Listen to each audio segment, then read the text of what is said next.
August 1990, Gainesville, Florida. Students were pouring back into town. Dorms filling, bookstores crowded, parties lighting up the night.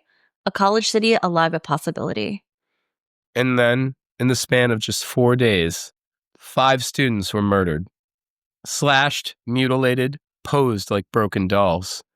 Their killer moved silently through apartments, slipping in and out as if the locks weren't even there. They called him the Gainesville Ripper. Danny Rolling, a drifter who lived in the woods just outside of campus. Gainesville shut down in panic. Students barricaded doors with furniture. Hardware stores sold out of deadbolts, knives, and baseball bats. One survivor remembered it this way. You didn't sleep. You didn't walk alone. You just waited for the next scream. The fear didn't stay local. It spread, embedding itself into American culture. 6 years later, Kevin Williamson took the headlines, the paranoia, the idea of the killer who could be anyone, and wrote them into a new kind of horror. Scream, a movie that was self-aware, clever, vicious, but beneath the meta jokes and the rules of survival was something darker, the shadow of Gainesville. A reminder the monster in the mask wasn't fiction. This is where urban legend bleeds into lived reality, the Gainesville Ripper, and the birth of Scream. Rollin', rollin', rollin', rollin', rollin', Danny rollin', rollin', rollin', rollin'. If this dumbass who caused every bit of horror in this episode had Limp Bizkit in his tent out in the woods, blasting break stuff, well, the devil, Gemini whispered in his ear, maybe, 5 people would still be alive. Maybe. But nah. Danny Rowland preferred demons over Durst. And now the only thing rolling for Danny is his corpse in his grave every time he's going to hear the voice I'm about to do for him in this episode. So, spoiler alert, what a piece of shit. This is a rough one. Hello, everyone. And yeah, if you ever screamed at a horror movie in the last 30 years, you owe it to a little piece of your nightmares to him. Gainesville, Florida, August 1990, 5 college students. Brutality beyond comprehension. And just a few years later, one of the most meta horror movies of all time was born. Tonight, we're going deep into the true story behind Scream, the murders that inspired it, the killer who thought he was possessed by the demon from Exorcist 3, and how a Hollywood script turned Gainesville's horror into a billion-dollar slasher franchise.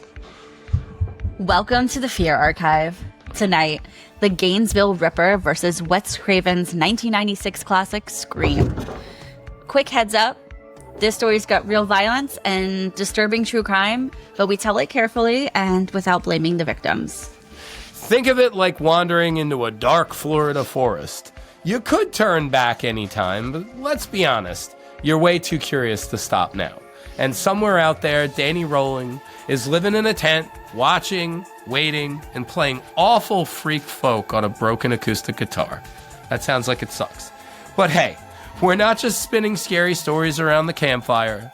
Every chilling detail comes straight from credible sources, and sources you could check out for yourself. So today's main source is Mary S. Ryzuk's 1995 book, The Gainesville Ripper, A Summer's Madness. 5 young victims, the investigation, the arrest, and the trial, and the 2020 docuseries, The Devil in Gainesville, from April 2021, which was roughly the 30th anniversary of the slayings. Yeah, I'm really excited for today's episode, Michael. Love Scream. It's a classic. Yeah, totally. But also, I didn't realize that this was connected until you kind of brought to my attention for this episode. So I'm really excited to dig into it. Do you want to kick it off and tell us about this guy? Yeah, so Danny Rollings, he was born Daniel Harold Rolling in Shreveport, Louisiana, which is really where this gruesome story begins. Everyone always thinks Gainesville Ripper, all of the murders happened in Gainesville, but no, there was a lot of terrible stuff that actually happened in Shreveport. So Danny was born into a family. his dad, James Rowling, was a Shreveport police officer, and he was both an emotional and physical abuser to his family. So he beat Danny, his mom Claudia, and even his younger sibling to the point of just utter oblivion, right? This is a horrible person. This is a horrible family dynamic. This is a horrible environment. So at one point, Danny's mom actually even left the family due to the abuse, but unfortunately returned to the home. So from an early age, Danny showed all these signs, these hallmark signs of typical antisocial behavior. He had frequent run-ins with authority figures, and just started to develop dissociative traits. So later on, and this comes out more or less after Danny was, arrested for his crimes, he claimed to have a split personality, and he named that other personality Gemini. It is said that he's likely influenced by The Exorcist III, the 1989 film Exorcist III, which was directed and written by the author of the original Exorcist, William Peter Blatty. And this came out like literally a few months before the movie, so it's actually quite chilling. I feel it's quite chilling. I don't know if this is a fun fact, but anyone who likes Zodiac, he was also a Gemini. And there's that connection. People always all the astrology girlies out there, yeah. He was a Gemini, so I don't know how creative he was, but it doesn't seem like he was very creative. No. Danny Rowling was like, I think of Danny Rowling, and you remember the Dennis the Menace movie from like the early 90s? Yes, do you remember Christopher? Yeah, you remember that Christopher movie is Lloyd? The reason why I just want to go under a bridge. Right? I envision. I digress, but No. But this is what I envision. That's what I envision. Fucking Danny Rowling was. He was Christopher Lloyd in the Dennis the Menace movie, except he had a ski mask and a giant ass tactical knife that he was decapitating people with. Catch him under the bridge. Yeah. He was like a bridge troll guy living, but like instead of a bridge, it was like the woods in Florida. And he murders you. But I mean, let's get into that. Oh God.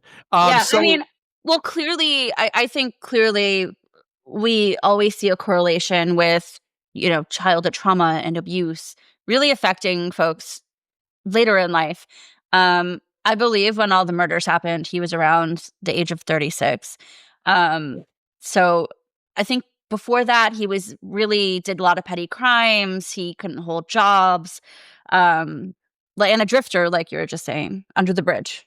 Danny was, had a transient lifestyle, and he, he survived through petty crimes and burglaries just to keep him fed and, breathing, satiated. Danny was, he at least considered himself a bit of a creative. So he had a talent for art and music, I guess. He wrote really disturbing poems and songs. And in those songs, he often spoke about demons and his various personalities and just his dark compulsions. So like the warning signs were there.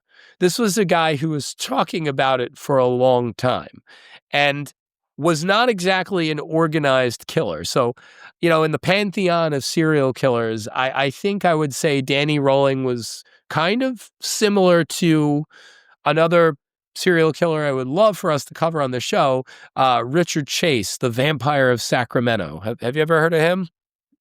I haven't. He basically thought that his bones were growing out of his body, and there was a UFO with Nazis in it hunting him down, and then he needed blood to survive, and normal stuff that people think about all the time. But so Richard Chase and Danny would have been like Batman and Robin if they actually were alive within the same time frame and could team up. They look, mentally ill people for sure, but you know what? They also had a lot of red flag warning signs that were out there that were not recognized. And that is quite unfortunate, which really brings us to where the story begins, when Danny's psychosis escalates, which is 1989. The most interesting thing that I took away from doing the research behind him was that the crimes happened in a very short amount of time. Terrifying. Yeah. It was probably like a 4-month period, and it really kicked off when he shot his father in the face. Uh, Crazy. I think his father survived, but he lost an eye and an ear. Yeah. Um, Pretty crazy stuff, though. I mean, I love my dad too much to shoot him. Hi, Dad, I love you. That is what kind of kicked off the spree, and possibly sent him into maybe a psychosis. And just on the spree. But I was reading that after that he kind of went on the run, um, and then he started collecting things for the big kills. Yeah, he had a total point of escalation from then there out. And not long after that incident where he shot his father in the face, Mhm. he murdered a family of 3 in Shreveport. Actually, a woman named Julie Grissom, her father, and nephew. And these murders, for the longest period of time, were not connected to him. But this sent him into full-on berserker mode. And he went to Gainesville. So this is also really interesting, too, because Danny had a really, I don't want to call it prolific. I don't know. What's another word we could say? He had a criminal record, right? But Yeah, this is a period where like agencies just did not communicate with each other. There was no like database to say, well, this guy is fucking doing big crimes in yeah, multiple cities. So he just landed in Gainesville. And man, Gainesville probably wishes that he never landed there. I'm sure the families of these victims certainly wish that. So this takes us to about August 1990, August 24th. And what's so terrifying about this shit is it is literally a horror movie and it happens over 4 days. It's just, this is like the most disturbing, disgusting violence over 4 days. yeah.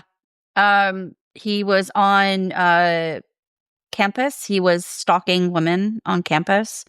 I believe it was University of Florida. Right during, yes. So this was right Mhm. when like This welcome is week. Yeah, this is fresh on campus or welcome back. Uh, but pretty pretty scary that, this is your orientation, So yeah, basically. Yeah. yeah, with a knife. It's terrifying. Mhm. And these poor like these poor unfortunate people who met their end at the hand of Danny Rolling, they were freshmen. They were like right out of high school. This is it. This is college. This is being away from home for the first time in their lives. August 24th, 1990, we have Sonia Larson and Christina Powell. They were living off campus. Larson was stabbed while she was asleep upstairs. Powell was raped and then killed, and Powell's body was left posed in a sexual position. So this is something that we're going to see with Rawlings' crimes. Is he is really into this whole death tableau, posing his victims, and this doesn't end with these murders. The next night, August 25th, 1990, Christina Hoyt, also 18, Rowling broke into her apartment, waited for her to come home, raped and murdered her. He decapitated her, and he placed her head on a shelf facing her body. Yeah, when I read that, that was probably one of the more disturbing parts of it for me, thinking, yeah, like, look at yourself. I don't know, there's something, like, eerie and powerful in that visual. Oh, absolutely. And there was a lull, one night's lull in terms of the murders. So August 26th, nothing. But already there was chaos going on. There were 3 violent homicides over the course of 2 nights. And things didn't get any better on August 27th, 1990, when Rawling killed Tracy Paules and Manuel Taboda. Um, Tracy was 23 and Manuel was 23. And Manuel Taboda fought back. So he actually tried to stop Danny, but he was overpowered and killed. Tracy was raped and murdered, and her body was also left posed. And this is where the murders stopped. So police really had no idea what was going on. Everyone was a suspect, just like in the film that we're going to talk about, like in Yeah. Scream. Everyone's a suspect because there were really just so many people in town. And it's interesting. I don't want to. I want to throw this out there now, but Yeah. I see so many connections between Danny Rawling and that asshole in Idaho. What's his name? Brian Kohlberger. Is that his Hmm. name? Or Kohlberg, the Idaho, the murders where all those Yeah. kids. Yeah. The recent, yeah, from was it last year? Yeah, a couple of years ago. I don't know. Yeah, yeah. But it's strikingly similar, and I almost wonder if Kohlberger was like, I don't know. I hate to say this, but like inspired by the Gainesville Yeah. Ripper. Yeah. And well, I think this goes into something that I was thinking I had it on the docket for later, but, uh, you know, how does murder and crime, actual murders, true crime, and when it's tied into films, and really pulled from inspiration? Because I think at this point we can, if you know Scream, it's really this is writing it pretty clearly with all the posing and he wore a black ski mask and gloves. Um, how do we look at this as killers finding inspiration? It feels a little icky. How we're glorifying this. Obviously, we love horror movies, but when the true crime is so close to it, how do we separate that and not glorify it and inspire true killers out there to become copycats?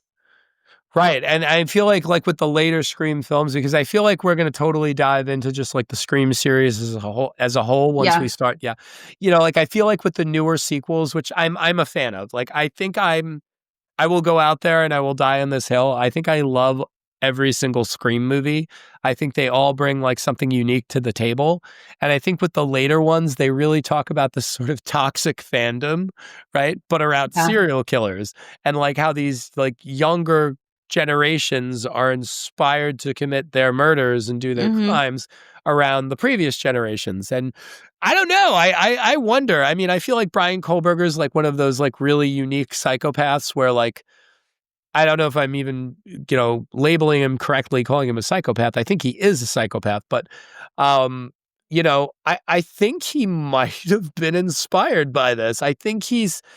And I think as you dig deep, I don't want to I don't want to digress too much, but I think as they Yeah. like Yeah. dig too much as they dig deeper into that guy's history and as Let, time goes on, I think you're going to find out that he killed more people. But let's hop so back into the story and to roll it, yeah, wrap up the full story. let's Um, roll with it. let's do it. Let's do Yeah. it. So Um, this jackass actually didn't get caught. It's not like they knocked down his door and they're like, "Oh, we found you. You killed it." He, No, he laid low. He went quiet, but everyone still is freaking out about this whole situation. So it really just puts into perspective how unsettling everything was. I mean, could you imagine as a college student hearing about these people in like the dorm, maybe the dorm next to you, just the building next to you, someone you had a class with that was found murdered and their body posed? There wasn't even social media then. It was all word of mouth. So just imagine how this was spreading. I mean, people were sending like little messages on their beepers back then.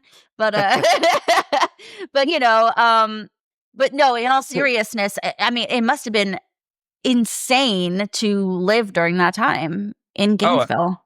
absolutely. I mean, just the fact that like the literal boogeyman is walking amongst you, So Stupid got caught in September. So he got caught a few weeks after the murder spree stopped. He was arrested for a botched armed robbery attempt in Ocala, Florida. So it wasn't until he was locked up and he was sitting in jail that the police actually connected him to the murders. I believe So it was because some evidence came back that they were having yeah, tested. yeah. Yeah, well, this was one of the early uses of DNA and blood type evidence in a case, and a type of tape so they found Danny's campsite that he abandoned in the woods over Yeah. there in Gainesville, and they found a bunch of shit in his tent. Had tools and his freak folk audio recordings. Of course, it had that. But then they found Such a tape. toxic man. Yeah. Yeah, he's like the moldy peaches, but he is the moldy, like literally there's moldy peach. Yeah. No, but there was it was tape. There was tape, I guess, that he used on his victims that was in the tent. When I was, educating myself about this true crime, he meticulously cleaned the bodies of his victims, left zero trace behind. Which, he wants to blame it on his alter ego, Gemini. But that is well thought out. Yeah, and I mean, unfortunately for him, or maybe fortunately for him, because he got executed, but that shows intent and a Yes. state in a death penalty state when you could show that intent and that premeditation. I mean, all the more reason to seek the death penalty when they're sentencing you. Yeah. So Rowling didn't waste any time. He didn't deny it. He didn't do a Kohlberger here. Rowling confessed. So he confessed to all 5 of the Gainesville murders and also a triple murder in Shreveport, Louisiana, which was really the nightmare that started this all. Now, I don't think we really touched on this, but Danny murdered a child in that. He murdered a little boy in that first, spree, like the one, I guess, that sent him into berserker mode. The one in Shreveport? Shreveport, yeah, he killed a little kid too. So not that it makes it any different. I mean, this guy's a fucking monster. Do you know if he killed the family before or after he shot his dad? I think it was after. I'm not sure. Hey, audience people, the feararchive@gmail.com. Let us know. Drop it in the comments. Yes. Yeah. So anyway, sorry. I just, I love a timeline. Yeah, no. This guy, I mean, this actually kind of moved along quite quickly. They didn't really waste much time in the terms of like cases, especially cases where like from the jump, I think that they knew they were seeking the death penalty. This is also early 90s Florida. He pled guilty. He claimed he was driven by a demonic alter ego named Gemini, which is quite interesting because that's connected directly to The Exorcist 3. You want to hear something cool about The Exorcist 3, Amanda? Obviously. There's another serial killer who fucking loved that movie. Know who it was? I don't. Good old Jeffrey Dahmer. Oh, shit. Really? Yeah, that was like his J.O. movie. Like he used to love to like pop that on and like rub one out. But that's crazy. Yeah, and it's a good... Yo, that movie has one of the fucking sickest jump scares. Wait, ever. Mike, should I be worried? You like that movie? No, I mean, I do like that movie. I'm not a serial. Not a serial killer. No, but that movie, that's a good movie. It's a fucked up movie, and there's like a really interesting backstory behind that movie, and I feel like that deserves its own episode, because that movie is like not just linked to one serial killer. I also feel like there's probably another one. feararchive@gmail.com. If you could tell me the other serial killer linked to that movie, because I'm sure Drop I'm it in the forgetting comments. Drop it, yeah.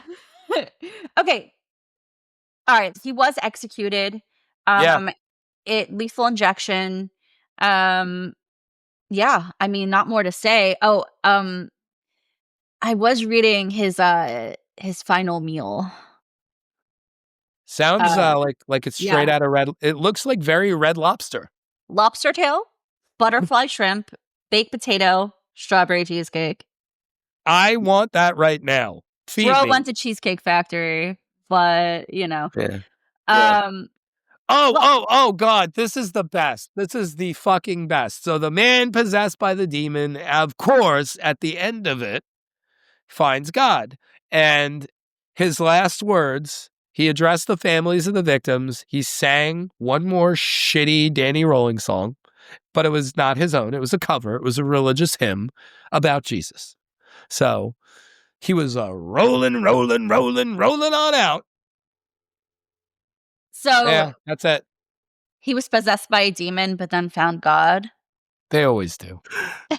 So do you think, from what I just said, with, he says he's possessed by a demon, finds Jesus, and it's in a very short amount of time, right? Uh, do you think he was staging himself as a character for the media? Very good point. I don't know. I don't know because he had that ambition, right? Like he wanted to be a musician and he wanted to be famous. There was at least some inkling of wanting to be famous in Danny Rolling. Mm-hmm. Well, But yeah. Why would you pose bodies like that if not shock and awe, right? right. Um, uh, They call it a death tableau, right? Like you're like it's this display of this gruesome crime that you've committed. I agree with you. But also, I do think that this guy had severe mental illness and it was probably rooted in his trauma. He was dealt a shitty card from the jump. yeah. I'm not sympathizing with him. I think he's a Oh piece of shit. no. I mean, I agree with you, but hey, y'all. PSA: everyone needs therapy. And stop. So anyway, do you think he Better insert BetterHelp ad right now. Yeah, sponsor us. Better help. Please, I need it. I need it. Please. So do you think he'd be considered a serial killer, or do you think the spree he went on should be classified a little differently? Because it's different, right? It's a little different. Yes, I don't know because he killed that family in Shreveport. And I think he realized that he could do it. I think that was like the test. The test. Yeah. And but then he went into berserker mode, very much like Richard Chase. That's why I keep bringing this back to Richard Chase. And that was the connection I wanted to make, was that like Richard Chase killed a whole bunch of people consecutively over a couple weeks. And like it was berserker mode, like maybe even a couple days. But Rawling did that. It was a spree. It was like an amalgamation, I think, of like spree killer and serial killer. I don't know. What did the FBI classify him? I mean, I guess the FBI ultimately classified him as a serial killer, right? Yeah, I believe so. Yeah. Yeah. So I got a question. So Yeah. this asshole clearly wanted attention. I didn't even do my Danny Rolling bus. It's like, oh my God, I want attention. It's like I got this great album, and it sounds like Daniel Johnston mixed a little with Joni Mitchell and Satan. So fuckhead posed his victims' bodies, right? So I want to know what you think about this. Was this a sign of control, or was this asshole just embarrassed? Was this shame, or was this some kind of like obsessive compulsive ritual? I mean, Well, I don't know. First off, love the impression. Thanks. It's giving Shreveport. Yeah, totally. I've been. It's really giving. Thank you. But I mean, I don't know. I think this guy really, truly, it feels to me that he was looking for some sort of fame in it all. I don't know. I love that you just said that, because I'm connecting that now to Stu and Billy in Scream, right? Like, because Stu and Billy in Scream, and I'm hoping everybody who's tuned into this has seen Scream before, right? But if you haven't, we're not throwing any shade at you. But Stu and Billy, they say, movies don't create psychos, Sid. Movies make psychos more creative. So I don't know. And am I digressing too much here? Was Danny inspired by Exorcist 3? I mean, I don't think that's what really inspired him, but. Here's a question. Do you think the way that he cleaned and staged the crime scenes and the victims is more disturbing than the murder itself? Yes, but also in that same, just thinking, considering that also lets me, I don't know. I think that that also, again, going back to I think that shows intent, right? Like that shows that this isn't a person who's completely batshit insane that they're actually considering, oh, I don't want to get caught for this. But then I also think about like someone like Ted Bundy, who did the same thing. Like he washed his victims, he cleaned their bodies. You know, he knew that, you know, like he had to get rid of trace evidence, right? Yeah. And it's just eerie. And I also, it goes back to this, like, is it shame? Is he ashamed of the fact that he, you know, did this, that he violated these people? And is it a more of an act of like that as opposed to, you know, because again, he did find God at the end, right? Like, so there was some sort of like religious framework in his head, you know, like he really, I don't know. I was raised Catholic, and I have this.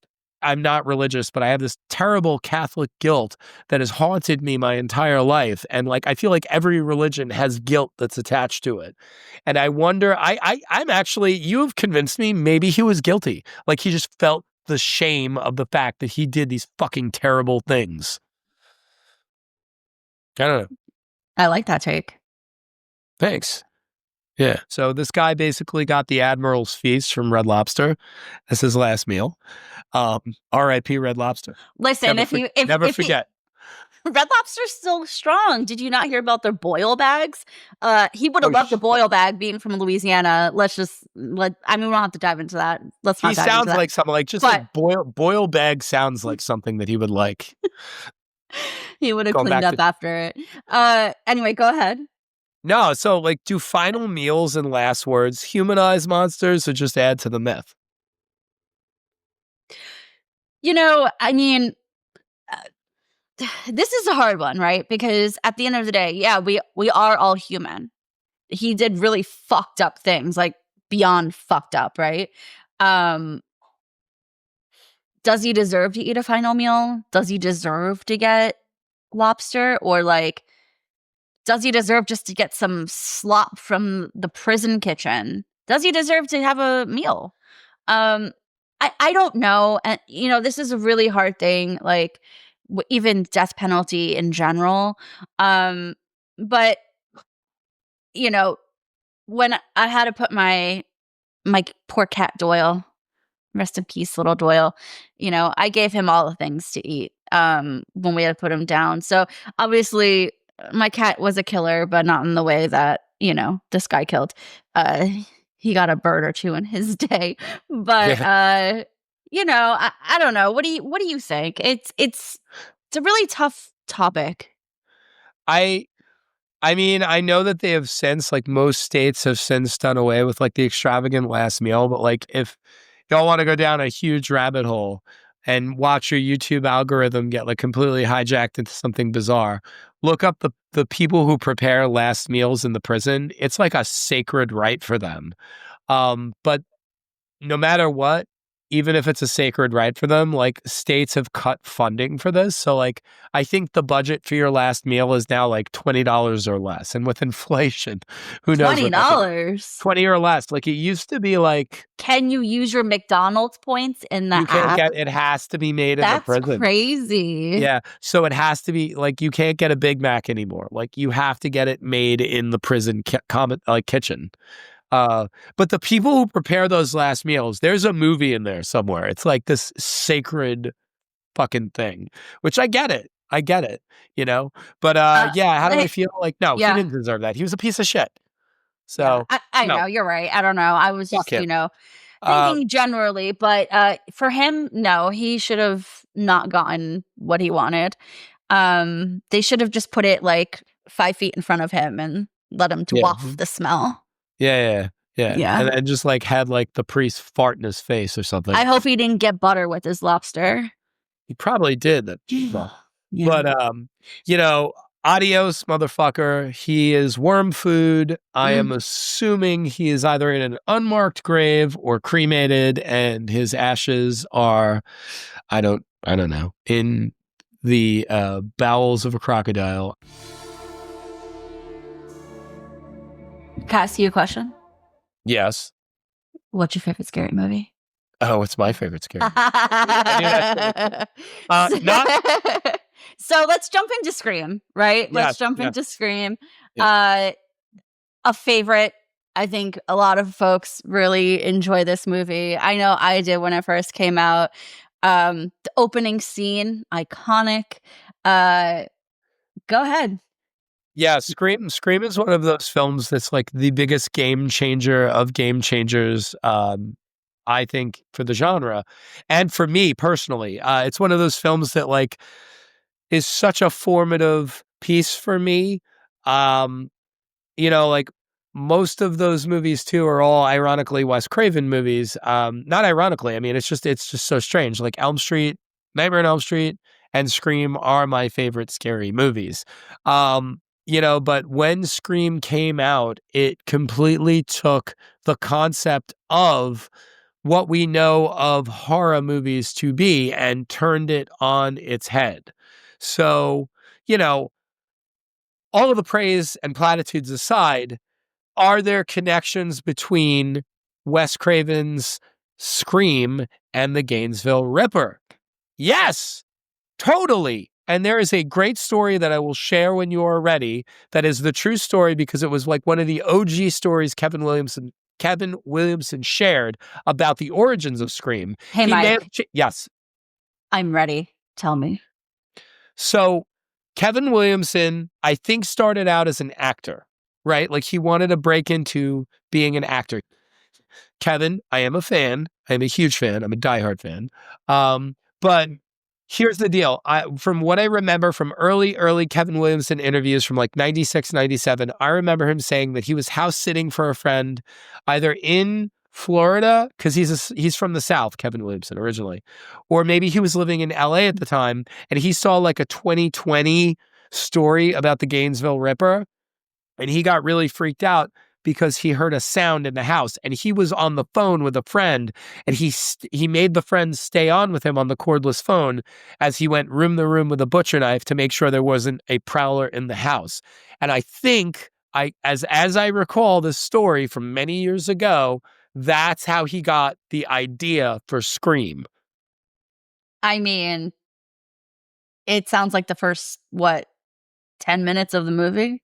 Totally. It tracks, Yeah. right? And it's Yeah. not like this big inflated story. It's like, it's genuine fear. I'd fucking freak out too. That's scary. Yeah. So let's look at the Like, let's like really break this shit Yeah. down. Like, what are the similarities between Scream and Mask. Yep, totally, right? Rolling. Mask. Yep. Yeah. Rolling at a ski mask. Ghostface had his Iconic mask from Ghostface. Totally. Do you know that originally the mask looked more like this, like elongated, like monster hillbilly? Yes, I have seen it. Yeah, it's really silly. I'm so glad they went with Yeah. the, yeah, Same. yeah, I think posing the bodies. totally. Casey Becker hanging from the swing. Yup. Yeah, it's Stephen Orth. How do you, there was like Casey Becker and her boyfriend Stephen Orth. They never like, I think it's Orth. Sorry. I've just always had a problem with that because they never really like explained his last name. Maybe in Scream 7 they will. I don't know. But yeah, the body Tatum from the garage. Yeah. Yes. Yeah. Ugh. Yeah. They talk about That principal one him. freaked me out. That It's horrible. freaked me. Yeah. They talk about principal. They never show it, but they explicitly describe it. Principal Himbry. They hung him up from the goalpost and gutted him. That would have been a cool visual. Fucking the Fonz with his fucking bowels falling on the guy. He's like, "Hey, I'm dead."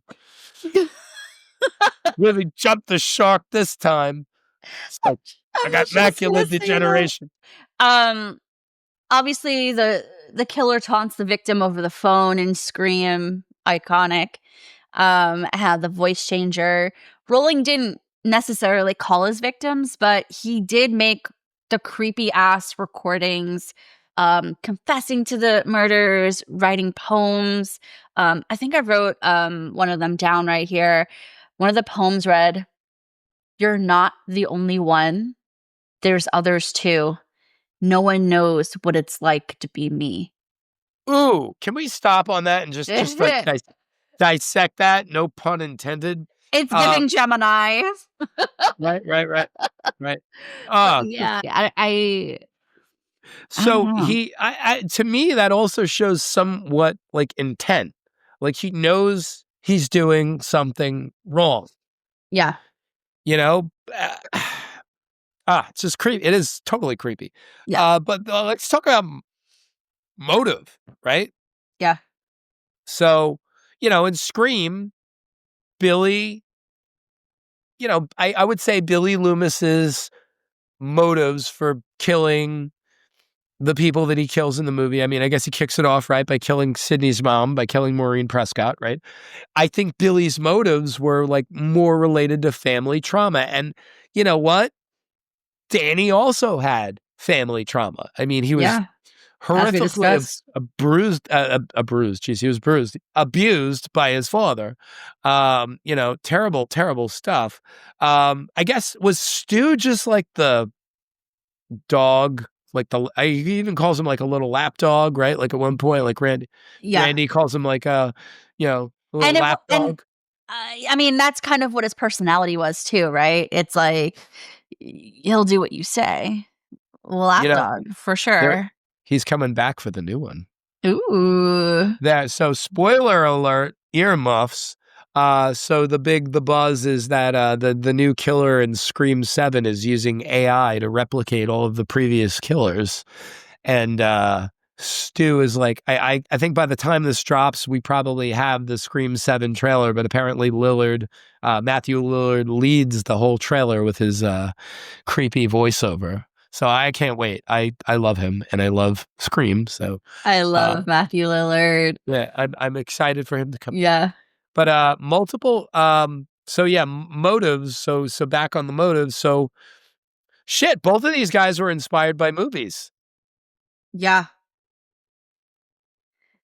Horror movies. I Yeah, mean, I yeah, think yeah. it ties back. This is kind of where, what I was saying earlier,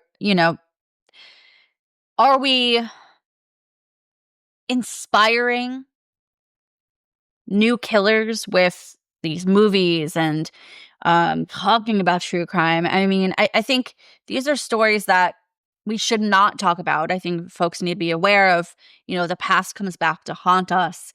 And historically, history repeats itself. Well, hey, So that's another line. That's Scream 2. And when Mickey Altieri, Timothy Olyphant's like, "Come on, Sid, don't you know that history repeats itself?" Mm-hmm. yes, Yeah, yes, yeah, exactly. yeah. So, yeah, I mean, but it's like a damned if you do thing, though, right, Amanda? Like I feel like if we don't talk about it, what Yeah, happened? agreed, agreed. Um, one other thing to kind of dive into is in Scream, there are multiple killers. In the true crime, Rolling was one human, but he claimed to have a second personality. So do you think Oh shit! I never even thought of that. yes. Yeah, yeah. Do you think that was intentional? Do you think that was pulled from ripped from the headlines, we can say, right? And the character, maybe Stu, was Billy's split personality.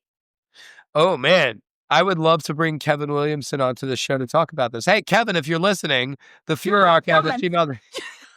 Drop in the comments.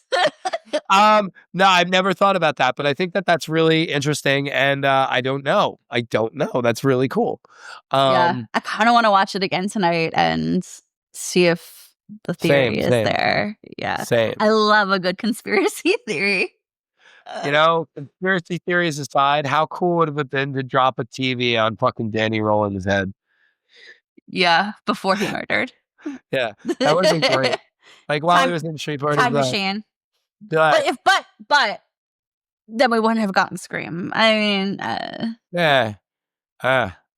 Let's God. save human lives. Yes, I would rather. So I'm curious. So it's weird too because Scream is like it's a gory movie, right? Like it had its 30 seconds trimmed by the MPAA to get an R rating, right? But Yep. I still feel like Gainesville, the real life is always way worse, right? So my Yeah. question to you, did Scream sanitize or did it really amplify the horror of what happened in Gainesville? Because there's so much Yeah. terrible, terrible shit that happened in Gainesville. And we are in no way, we're not glorifying the crimes. And we are completely sympathizing with the families and the victims. They did not deserve to die. But I'm very curious, was Gainesville I, worse than what we got on the screen with Scream?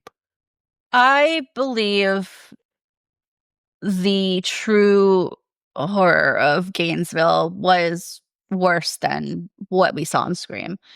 Um, Obviously, actors are wonderful. Um, the set, the script, everything can be so true and feel real, but nothing can really, I guess, mock the true horror of the terror that you experience.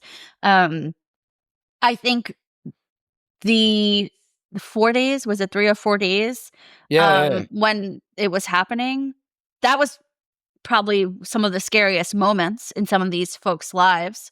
Um, and then the time he was missing. But then when you think about the movie, it didn't feel it didn't feel like the students were not going into class and not going to school, and everyone was kind of locking their doors and everyone was like sheltering in place. It didn't feel that way, right? It just felt like everyone was kind of doing their own thing, and then it was kind of the Scooby-Doo crew uh that was kind of scared and being tortured um by the two killers in Scream. But I don't know, what do you think? Well, I actually think Scream 2 does a much better job of capturing, the nod to Gainesville than Scream. Um, I think that Scream 2 tries to like really, and I mean, because Scream 2, remember, is set on a college campus, right? It's set Yeah. at Windsor College. And you have the full effect of like a few brutal murders happening and the campus sort of going into lockdown. I mean, in Scream, the town, remember there's like that little montage sequence with Red Right Hand by Nick Cave playing and like the town's sort of going into, they don't Mhm. call it lockdown. They're like, you got a curfew, right? And it seems like everything's wrapped up. Yeah, Scooby-Doo crew all wrapped up within like 24 hours, seems, Mhm. right? Yeah. Uh, yeah, I don't know. That's how I feel. That's how I feel about it. Yeah. I Um, still love it. I think it's great. I do think that, Scream is very stylized and it's yeah. cool. And it's like part of that like 90s ilk of filmmakers like Quentin Tarantino and Kevin Smith and, Richard Linklater, like all of like that snappy dialogue that like really like I think inspired generations of filmmakers, but like is not really how people talk. Yeah. Yeah, like our kids constantly dropping cool movie references. No, Just no, you. Just just you. Just no. you. But I as a writer, and I know we're a writing team. A lot of my writing, I have to say, a lot of my dialogue is influenced by this movie by Kevin Williamson. Do you remember I the first time you saw Scream? I do. How did So it make you feel? oh my God. I like my brain almost blew up because I was like, this is just such a cool fucking movie. I have a Wes Craven story. I'm gonna save that for our Elm Street episode. But my Scream story is this. Scream and Beavis and Butthead Do America opened on the same night. And what did I see first? Beavis and Beavis Butthead. and Butthead Do America. Yes. I filmed you for So far too long. it Yeah. was yeah, it was like literally right before I winter am break. Cornelio. Yeah. They have chicken piccata for my bunghole. I still love that movie too. It's great. It's great. What's So, what's I'm one gonna do some slots. what's your favorite line from Scream? But my favorite line. So hold on. Can I tell you Oh my yeah, sorry, story? sorry, Yeah. sorry, sorry. Yes. I saw it the Sunday after it. I saw it opening weekend. I saw it the Sunday. It was winter break, 1996, and I was utterly like I was beat red the whole film because I was just so scared and excited because it was so fucking cool. I'd never seen a movie like that before. Yeah. I'd never seen a movie, and the twist threw me through a loop. Wait, you're gonna like the dead guy is the killer? Like he faked his Yes. death? Like Yes. I'd never seen like, and I mean, there's other movies that have done that. Like, but I just at that point in my life, I'd never seen anything like that. So I think it's like the human element. It's the human element in the story. And it's a serial killer story. I think a lot of horror movies before that, obviously there are serial killer movies, but none quite like this, where it's very like modern, right? oh, totally, totally. It changed the whole platform of horror movies. And then, yeah, and you've got a million movies that are trying to replicate that formula that aren't terrible. Like, funny story, Kevin Williamson did that adaptation of I Know What You Did Last Summer, but he sold that, I think before he sold Scream, he sold that to like Mandalay Pictures or Columbia or whoever, right? Like, so he like had two stories. People were like, oh, I Know What You Did Last Summer. It's like a ripoff of Scream. I'm like, no, it's not. It's his writing style, right? But then you had films like Urban Legend and what else? What else? I loved Urban Legend. Oh, Urban Legend, such a good one too. It's such a fun film. Silvio Horta, such an underrated writer. Rest in peace, man. He has so many unproduced scripts that I hope one day somebody gets to direct. But he was Urban Legend, same deal, like really interesting stuff. I'm trying to think of other stuff that came out at the time though that like sort of played with that meta horror. Oh my God, Jeffrey Wright's Cherry Falls. With Brittany Murphy and Jay Moore. That is such an underrated meta horror film. Like the trifecta right there. Scream, Scream, Urban Legend, and Cherry Falls. That would be like such a cool triple feature. I mean, I know we both really love The People Under the Stairs. Oh God, yes. Yeah. And that was I feel like I want to talk so much. I want to talk so much about Wes's involvement in this film, but I really want to save Wes for another episode because like there's so much to talk about with Wes. I know. I consider Scream to be like the end of his meta trilogy. You know, People Under the Stairs, as you were saying, that was the beginning of it. That started it. That film was on the pulse of something incredible. And then you have Wes Craven's New Nightmare. And then you have Scream. Like those films, a beautiful transition, but commentary on shit that like people try and fail to do today. Let me ask you this, Mike. Yeah.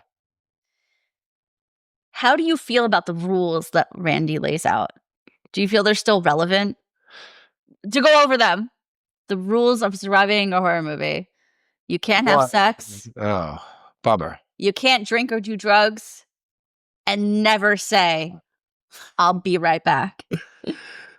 I'll be right back. Hold on. Dead.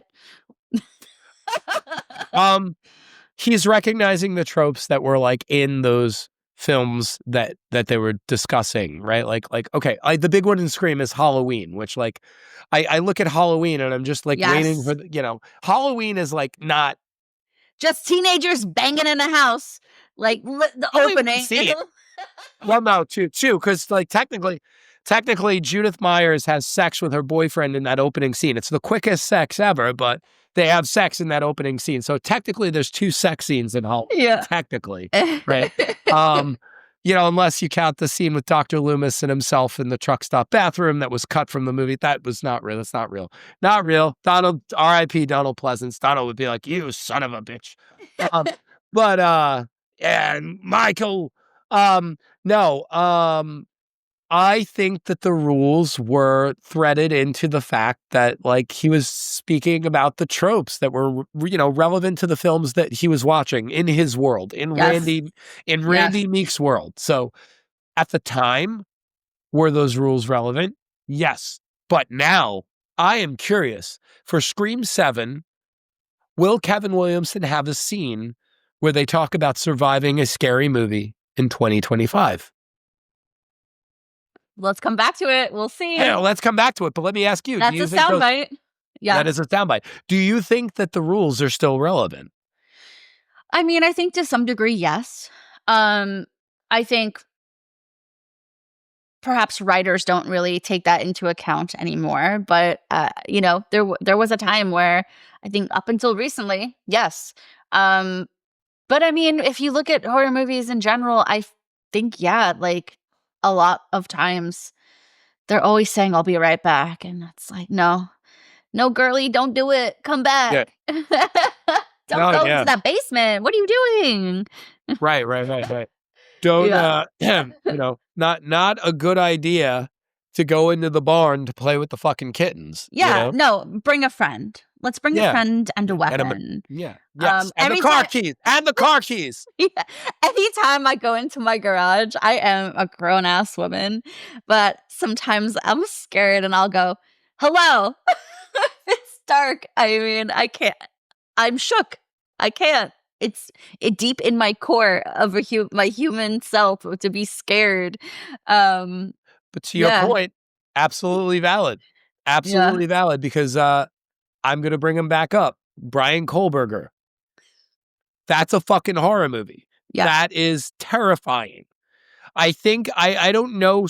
I really want to research that a little bit more, that case, but I do think that there was a point when someone woke up in the middle of the night and passed him in the hallway and he was covered in blood and he had a knife and was walking into another room and they were just sleepy and they didn't realize that. Because I think someone survived, right? I think someone did Mm, survive that.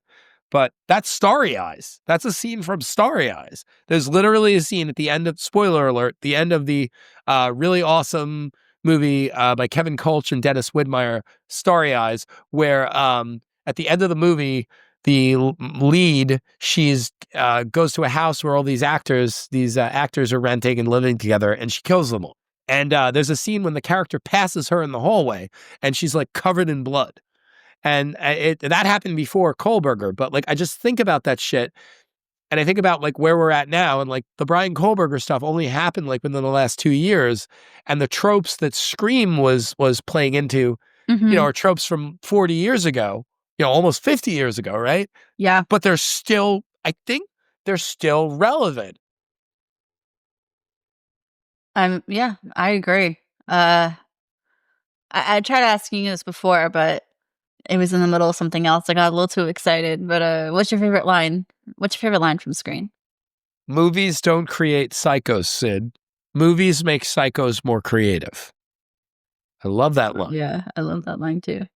I think, and then there's the line that like is more famous in Scream that I also like, where he's like talking about, where Randy's talking about, it's from Silence of the Lambs, where he's like, motives are incidental. It's the Yeah. millennium. It's the millennium. Motives are incidental. Like Yes. that. Yes. So true. Yes.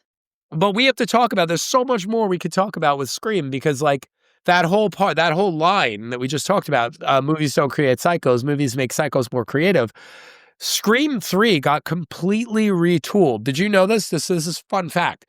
Do you know Scream 3 got completely retooled, like right before they were going to shoot? I didn't know that. So originally it was going to take the story back to Woodsboro. Mm. And instead they went to Hollywood.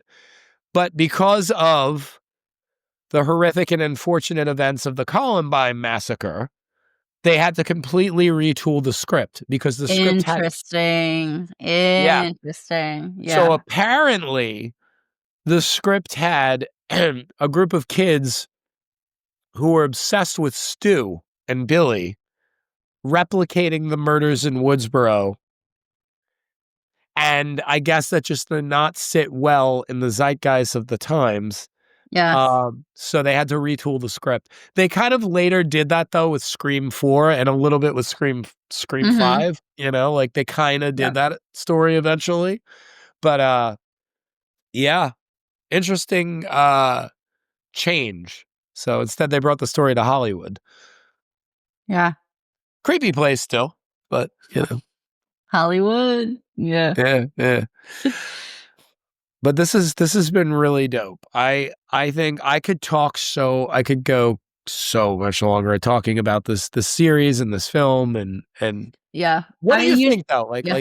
I mean, ultimately, like, are we gonna say just for a definitive connection? Is there a definitive connection between Scream and the Gainesville Ripper? There's no doubt in my mind. it's all too similar. I think, like, even just from his music and poems and everything he made, it's like that toxic masculinity of like narcissism, right? At its finest. Like, you're murdering women, raping them also, um, posing their bodies in horrible ways to be found, and then singing a song and writing about it, creating art from it. It's that's narcissistic. You feel like you're a god, you feel powerful. And it just like bleeds into toxic masculinity, and that is at the core what Stu and Billy were in Scream. Oh, totally. Yeah. They were great examples of, not great examples. They were toxic men. Yeah. They were just fucking complete. I mean, I think there's a line too. Is it Nev Campbell where, oh God, what is it? Is it in Scream 2 where she's like, she calls him a pussy ass mama's boy? And like, or is that, oh my God, I don't remember where that line, I don't remember where it's from, but I know the line you're talking about. Yeah, but I think it's like when she's actually saying it to his mom, because spoiler alert, his mom's the killer in Scream 2, yeah. But like, oh my God, I Scream 2 too. That's such a, that movie's I relevant. know. Yeah, I know. it's still so relevant. Debbie Salt. Debbie, but yeah, I see the correlation. It's there. I don't know. How do you feel about it? Yeah, totally. It's 100% connected. Yeah. What's your personal favorite kill in the Scream movie series? Actually, let's limit it to the first one. Okay, one of my favorite, we could call it a kill, is I just love them stabbing each other in the end.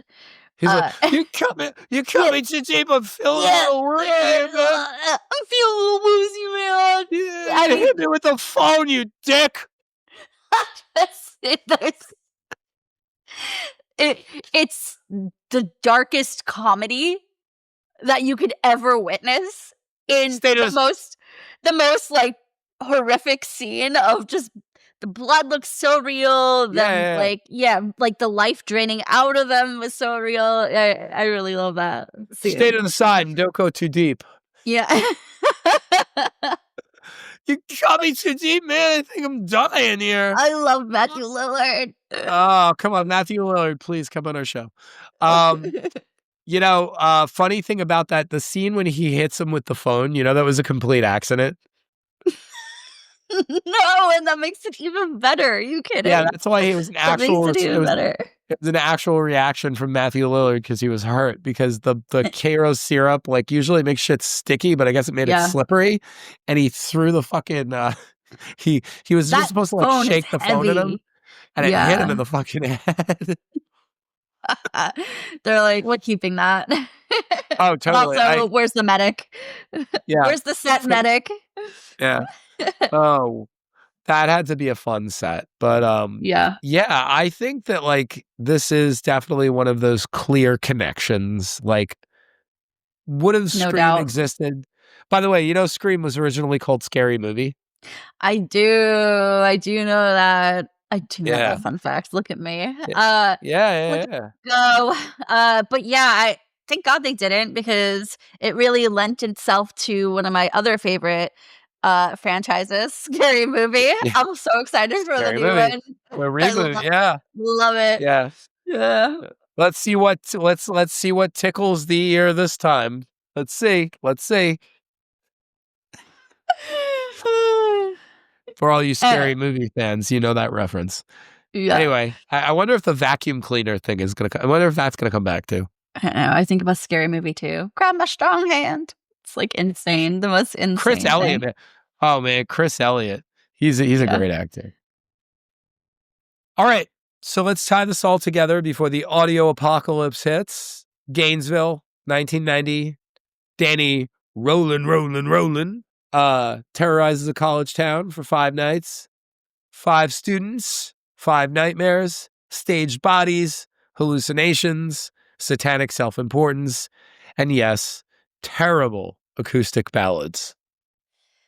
Honestly, the tent recordings alone make me feel less afraid of the bodies and more afraid of the human creativity gone completely unhinged. Right? You can almost hear the tagline now. From dumpster fire to death metal. Sort of. And then Hollywood takes all that chaos, stirs in some meta commentary, adds a killer wardrobe and Ghostface. Scream, a serial killer homage. You can watch it in your pajamas without needing a lawyer on speed dial. So yeah, are Rolling and Ghostface connected? Sure. Rolling planted the seed of terror. Williamson and Craven gave it a costume change, a catchy theme, and a social media-ready mask. Hey, Mike, should we be a Ghostface for Halloween this year? Totally.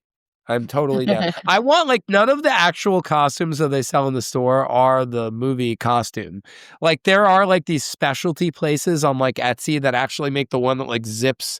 Like, it doesn't zip, it, like, is Velcro, and you can, like, rip it off and, pull off your mask and be like, surprise, Sydney. I've always wanted to do that. I've always wanted to have that moment in the movie where it's like, surprise, Sydney. But yeah, I'm down. Let me know. And don't forget the merch. Ghostface plushies, phone cases, hoodies. Every Halloween, some kid screams in a Target aisle thinking they're safe, while somewhere in the ether, Danny Rolling probably sighs, muttering, none other than thee, oh Lord. Nah, he's dead. Fuck him. Exactly.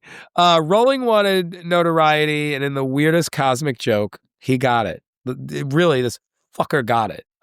He's immortalized through the threads to this character. Just Ghostface got the Instagram account. Yep. So next time you're watching a mass teen horror movie, just remember somewhere behind the plot, there's a real life shadow of a man in a tent with a guitar and bad lyrics. A true jump scare. That's your Fear Archive reality check. Gainesville's dark, weird, and still echoes in Hollywood. And Ghostface, well, he's still out there, somewhere, in a costume shop near you. So stay aware, lock your doors, triple check the bushes, and look in your back seat before you drive off. This has been the Fear Archive. Thanks for joining us on this twisted little journey through murder, mayhem, and meta horror. We'll be back next week with more stories that'll make you question what's safe in your neighborhood and what isn't. And congrats on surviving another journey with us. If you haven't already, please subscribe, rate, and review before Danny Rawlings sends you a haunted mixtape from beyond the grave. Follow us on Instagram, YouTube, and TikTok at Fear Archive Pod for evidence we couldn't share. And don't wander alone. Explore the other dark corners of the Violet Hour Media and Realm podcast networks at Realm FM. Until next time, keep your lights low, your doors locked, and your scary movie knowledge sharp. And Amanda, I really got to ask you. Yeah. What's your favorite scary movie? I'll never tell. Fucker. Damn it. All right. Later, guys. You've been listening to The Fear Archive, hosted by Amanda Kagawada and Michael Ryan Asap, produced by Cassie Josephove, with original music by Umberto. This podcast is a production of Violet Hour Media.